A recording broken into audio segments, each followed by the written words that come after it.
Hi, my name is Patrick Brendan Burke. I live in St. Augustine, and I'm running for Port Commission, Group Seat 4. I've lived here for 5 years, and my job is on the water and in the water. I'm a maritime archaeologist and a maritime historian. I work for the St. Augustine Lighthouse and Museum, directly with the Lighthouse Archaeological Maritime Program. As I mentioned, my job here in and on the water is to discover and present and preserve the maritime history of St. Augustine. And I very much enjoy doing that, and in doing that I've become quite familiar with our waterways and quite enamored with our waterways. We have a beautiful maritime community here with a lot of good ecosystems that are healthy, a lot of good maritime communities that are healthy, and I've enjoyed getting to know the past and the present. I hope you'll consider supporting me this November, and thank you very much. Ms. Margot. Thank you. Brendan, you obviously have an interesting background, being a marine archaeologist as well as a licensed Coast Guard boat captain, and so you have two fields for the water, I guess: the preservation of the historic sites, but also the assurance that the waterways are open to the public and kept clear. I noticed in information you sent that the Summerhaven River has certainly caught your attention. What hasn't been happening with the port and waterway at this point with the Summerhaven River? Because I haven't heard that mentioned before. So why don't you give me a little information on why that's important to the port's role? Well, what has happened, and I'll start off with that, is a positive thing, which is that the Port and Waterway Commission has helped to spearhead a study of the Summerhaven River ecology and the whole system down there. And that study will help inform the port, as well as citizens, community members, and other decision makers that will weigh in on the issue, whether or not it's important to do something about the Summerhaven River, and then what exactly happens to it. And I don't know the answer to that, but I'm very proud to see the port taking a leadership role in that, on helping fund that study, and I hope that that will help inform everybody that's a part of that area, including the residents, the regulators, as what the best thing is to do in that area. Folks that I have talked with in Crescent Beach, Matanzas Inlet area, have seen a decline in the waterways, have witnessed a decline in the waterways. It may have been slightly subtle over the past several years, but aquaculturists that raise clams in that area and oysters don't see the same amount of water inflow and outflow that used to occur, and that it's not known whether that's directly connected with the Summerhaven closure. However, anybody that's been in that area in the recent past knows that the Matanzas Inlet is getting narrower and narrower. So with those several pieces of evidence in front of us, I think it's time that some folks put some real concerted effort into figuring out what we can and should do in that area. How much of a role should the port and waterway be playing in the dredging now of the St. Sebastian? There's been concern that, you know, the St. Sebastian, where we have our actual, I guess, most of our working marine facilities, needs to be dredged. So how much of a role, and what is your view on that?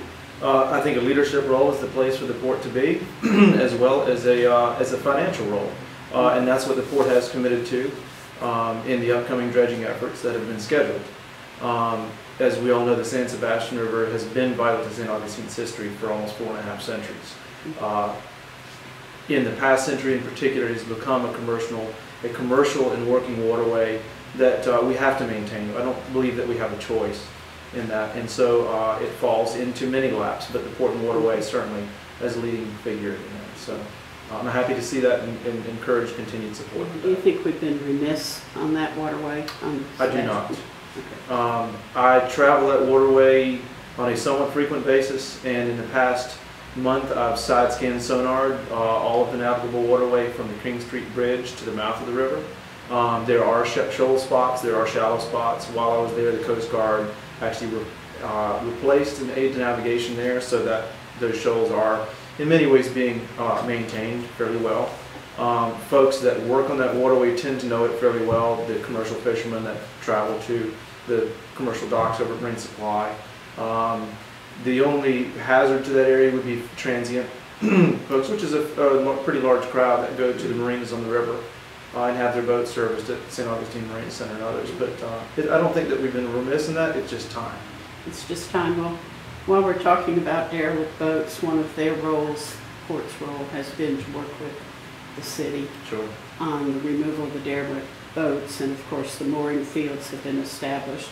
But now we have the boats moving south. Sure. We're there in front of St. Augustine South, and what should the port be doing about those boats that might be derelict? Well, as the port has been doing, working very closely in concert with FWC, which is the official eyes and ears on the waterway, as well as the county, because in some cases at low tide, it's county bottomlands that the submerged vessels are on. It's a case-by-case determination that's made in every one, but I'm very much an advocate of port taking a very proactive role in helping remove those vessels from port waterways. Okay. And that can be done for a very reasonable amount. The more time you let an issue like that go by, the more expensive it can become. It doesn't have to become more expensive, but if you deal with it proactively so that everything is organized legally, ethically, and environmentally safe, you can get rid of the problem fairly inexpensively. Do you think we pay enough taxes to the port to get these things done? We certainly do, folks that are taxed within the Port District. It's a very low millage rate that was reified this year with the rollback rate. However, there has been discussion about whether to expand the Port District to all of St. Johns County. That's something that is definitely worth considering. I don't know yet whether or not that is a wise thing to do, but there certainly are people outside of the district now that enjoy and use our waterways, and there's certainly people that are outside of the district that do not. That's the same can be said for people that live inside the district. I believe that I'm in favor of it, but I need to learn a little bit more about it before making a decision. You mean to expand? To expand the Port and Waterway District. I believe, don't quote me on this, that the average tax paid by most residents within the district is between $5 and $10 a year. I think what you're getting back from that in terms of Port's participation with artificial reefs, with boat ramps, with waterway quality in terms of dredging, derelict boat removal, is one of the best benefits you get within St. Johns County. Okay. Are you, and you're obviously running against someone who's been on That's the correct. port for 12 years? 12 to 11 and a half years now. 11 and a half years, so what do you think you can bring that this person may not have been doing? I mean, obviously when you run against somebody, you're Sure, not satisfied with their performance, so. Well, the amount of time I spend in the water, regardless of whether I like it or not, which I do love it, really, I think benefits me with a knowledge of the waterways that is intimate and experienced. I don't think that my age at all precludes me from being as knowledgeable or experienced about the waterway as anybody else. It has to do with how you spend your time and where you spend it.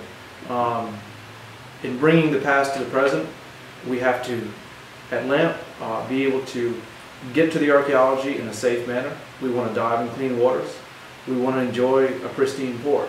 So it's in my best interest, it's in our best interest, it's really in everybody's best interest to have the nicest, the healthiest waterways we can. So those two go hand in hand most definitely. I think I bring a strong familiarity with the waterway to the port. Similarly, one of my main research interests has been specifically with St. Augustine's maritime history concerning the shrimping tradition. I've worked with a number of the families around here, many of the families, and I'm actually working on a book, helping to edit a book right now about St. Augustine shrimping past. Understanding that past, I won't say that I know it, but I have worked with a lot of folks to be able to understand that, that history and then represent that as well, so we don't pave that over, so we don't dredge it up unwittingly, and so we don't forget that.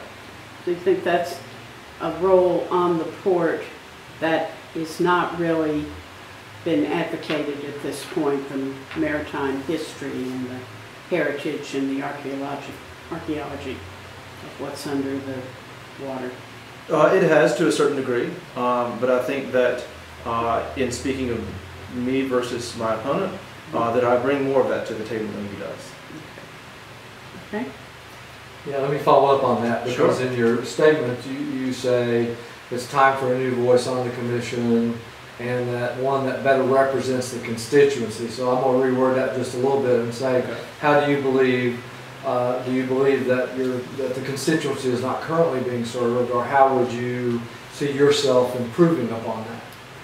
Well, we can approach that from several different angles that I see existing, one of which is the age issue. You know, there's folks of all ages use the waterways around here. I feel as though I have a connection to many different, basically all of the age groups that use the waterway around here, either through a professional aspect or through a personal aspect. When it comes to the commercial side of things, as I mentioned, I've worked with the commercial history of this town, and I'm quite aware and continue to maintain that awareness of how commercial fisheries are doing these days. What do they need here in St. Augustine? What may be hurting them in St. Augustine? I can't think of any specific example except of anything that's hurting them, but making sure that you know what folks need is vital to represent people well. That's something I have been doing for the past 5 years, something I enjoy doing, and something I certainly intend to continue to do in order to serve better. This is one of the least political jobs out there. I mean, these folks, they're not asking if you're a Tea Party member or a Sarah Palin fan or anything like that. And as a result, except for perhaps one member who is somewhat marches to the beat of his own drummer, who's not your opponent, they generally tend to work together. And when you made your earlier remarks, you talked about many of the good things that they do. You mentioned the artificial reefs and work in the derelict boats and other things. But the voters are going to have to decide between you and the incumbent. And what I'm having trouble getting my arms around is what you would offer to bring to the table. He too works on the water, not as on the water, but he works in the marina business, so he understands, as I would assume, some aspect of it. I'm not making the case for him or against him, I'm just saying he too has that knowledge. Age is all relative. He's young compared to me, but but the voters are going to be asking the question, why you rather than this gentleman. Sure. Well, as an archaeologist, pardon me, and as a scientist, I would say that the tools that I've had available to me by virtue of my training and by virtue of my experience and profession here is a singular qualification that makes me stand out in comparison to my opponent. Mm-hmm. Operating a side-scan sonar, operating recording pedometers and instrumentation that can record the qualities of our waters. That is an indisputable record about where bathymetry is positive or negative. I was part of the initial survey that was the clearance run for salt run dredging several years ago. That's a body of water that I reside on. I've spent dozens of hours diving in and hundreds of hours, thousands of hours fishing on top of, or fishing in. So that sort of knowledge, I believe, is very different than my opponent. Mm-hmm. Similarly with the St. Augustine Inlet, that's something that I have a good feeling for the history of, but not only that, the current dynamics of.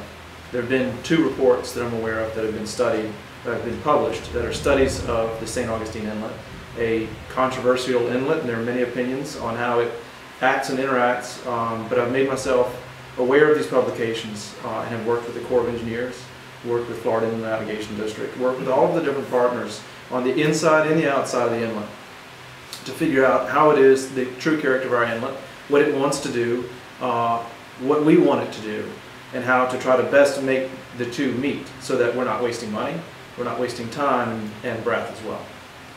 And I compliment you in getting your degree and your advanced degree from one of the most beautiful campuses in America. My brother went there. It doesn't, William and Mary, there may be a prettier campus somewhere, but I haven't seen it. Okay, Ms. Margaret. Well, let's talk about that inlet. You know, the inlet we have now is the new inlet, the one that we perceive to have been when the city was founded, discovered, whatever, was south, further south. So what is your position? Do we need a new inlet? Do we need to change the modern inlet? What do you think? We certainly don't need a new inlet. We have just finished a dredging scheme in the present inlet. And the idea, the concept behind it was not to necessarily enhance the bathymetry of the inlet. That was a secondary byproduct, that was a byproduct of the primary goal of beach renourishment. That's why the money was spent, and that's why the dredging occurred. However, with the reports that have been done by Taylor Engineering and the Army Corps of Engineers to understand the St. Augustine Inlet and the sand budget, there are a lot of different parties that come to the table that need to understand that and then reach a consensus on how to best manage the inlet.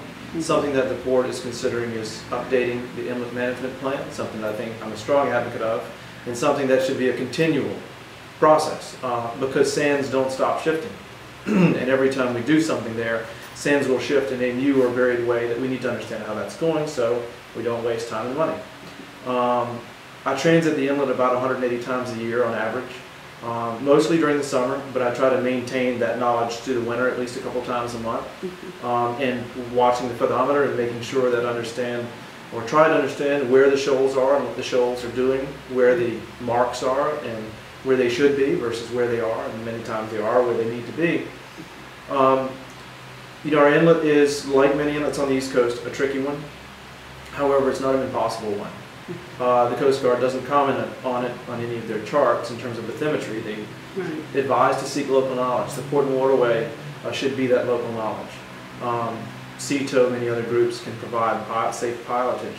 But in terms of knowing what that inlet is like and how that affects the inshore side as well, the flood shoal is an important part. And again, working with the partners that are responsible for managing all of these pieces of real estate, including the city of St. Augustine, who has city bottomlands here, the state of Florida, which maintains the water quality and the water column, Florida Inland Navigation District, a lot of partners that come to the table which need to be informed and are, but to continue that process of informing is vital. That's something that I've already been working on and something that I seek to continue to do on the Port and Waterway. Now, we had a big boat run aground, what, last year, the year before? Several, actually. Well, I'm thinking of the one we had Must be pictures New on. Jersey together. Most recent. The most recent one. Right. Is that a complication of the way the dredging goes on, or is it just part of that, oh, this inlet is difficult to navigate, so now what do we do about that sandbar, shoal, or whatever? I don't think any of the efforts on behalf of the Port and Waterway Authority or the Florida Inland Navigation District, which actually only manages the inside, the ICW portion of where the inlet meets land, would have made any difference in that case. In many of the cases in the inlet. No matter how well you pave and mark a road, there's still going to be accidents. We need to understand that. We can't take responsibility. We being any of, you know, as a resident of St. Augustine, if somebody comes here and says you have a dangerous inlet, well, in a northeast wind with an ebb tide, it is dangerous because it gets very hairy very quickly. The Coast Guard does a reasonably good job of maintaining the inlet. I would encourage them to keep their maintenance up to date to make sure that when the channel does shift, as it will shift, that the marks are maintained to properly locate that channel. That's the primary thing. We've also got a very good support infrastructure here. A lot of the mariners are wonderful about it. If you contact with them, they will give you an aid. And similarly, you can get pilotage through either CETO or through Boat US. So in terms of, you know, the inlet we have now is the one that we will have. We can finesse it. The best thing to do is educate ourselves so we can tell others how to best enjoy it and use it. Does the Port and Waterway currently have a good relationship with LAMP? Do y'all interact? I mean, how closely aligned are those two organizations, or how do they work together? Well, I mean, we don't have any professional alliance per se. However, recently, LAMP has been one of the lead sponsors in a crab trap roundup and waterway cleanup, which will occur this Saturday, on the 25th, which we're very excited about. It's something that personally I wanted to see happen, and several other people here in town have wanted to see happen within St. Johns County. The Florida Inland Navigation District has a pot of money that's set aside towards waterway cleanups in each county that's within their district. St. Johns County was the last county to receive funding for that, so now they have 100% coverage on that. We were very happy to help them have that coverage, as well as happy to receive those funds to help us host this cleanup and provide a positive benefit. Something that I think that we bring to the table in terms of our relationship is that familiarity with the waterway. Certainly we're not exclusive in having that, but we're one of the groups that can offer some, because of our scheduling. We have a field season, and we have report writing constraints, and we have public presentation constraints, time constraints, but we are somewhat flexible in being able to offer public assistance here, and we're happy to do so. We work with the St. John's Sheriff's Office and their dive team. Last summer when we brought up cannons, we had one of their divers on the dive team to do that. We worked with law enforcement groups from all over the state. It's really exciting to do that, by the way, and very rewarding for both parties. But in terms of the direct relationship between the two of us, it has been a very positive one. I hope it will continue to be one, and I think I'm smart enough to know that if elected, we're going to hush up and let the rest of the commission make an informed decision. So, well, yeah, my question was is the relationship rocky, and are you trying to improve that? But you're saying that the relationship is currently a positive one, and you don't see this as I would definitely say that it's a positive relationship. Okay. I believe, I won't speak for any commissioners, but I believe that the court sees us as a positive asset within the maritime community here. We're helping to, like what Carl Halbert does downtown, to fill in a lot of the blank pages in St. Augustine's history. And a lot of that, because of our position on the Atlantic Ocean, ended up in the Atlantic Ocean.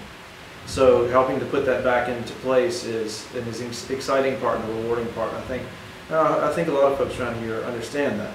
Yeah, that's pretty neat. No question. Okay. Pete? Well, it's just fascinating. I said, I think know when to keep quiet. What an interesting concept for a politician. That's good. No, I think, would you like to make the closing? We appreciate you being here. Thank you. Thank you very much for having me. And you get to make your closing statement. Sure. Well, again, my name is Brendan Burke. I'm running for Group Seat 4 for the St. Augustine Port, Waterway, and Beach District.